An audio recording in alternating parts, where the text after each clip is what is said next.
നമ്മുടെ ഇടയിൽ ഒരു തെറ്റായ ധാരണയുണ്ട്. എല്ലാ ദിവസവും ഫോൺ വിളിക്കുകയും, എല്ലാ ദിവസവും വൈകുന്നേരം കറങ്ങാൻ പോവുകയും ചെയ്യുന്നവർ മാത്രമാണ് ബെസ്റ്റ് ഫ്രണ്ട്സ് ആകൂ എന്ന്. എന്നാൽ സൈക്കോളജി പറയുന്നത് മറിച്ചാണ്. യഥാർത്ഥത്തിൽ സ്നേഹമുള്ള സൗഹൃദങ്ങൾക്കിടയിൽ പോലും ഒരു ഹെൽത്തി ഡിസ്റ്റൻസ് ആവശ്യമാണ്.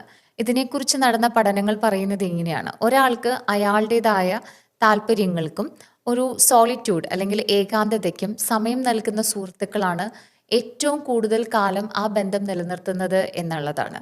ഒരു ഉദാഹരണത്തിലൂടെ നമുക്ക് നോക്കാം. നിങ്ങൾ 2 പേര് 2 സൈക്കിൾ ഒന്നിച്ച് യാത്ര ചെയ്യാമെന്ന് കരുതുക. 2 ഏറ്റവും ബെസ്റ്റ് ഫ്രണ്ട്സ് എന്ന് ഒന്ന് കരുതിക്കോളൂ. ഒരേ വേഗതയിൽ ഒരേ ദിശയിൽ പോകുമ്പോഴും 2 സൈക്കിളുകൾ തമ്മിൽ ഇടിക്കാത്ത രീതിയിലുള്ള ഒരു ചെറിയ അകലം പാലിക്കാറില്ലേ?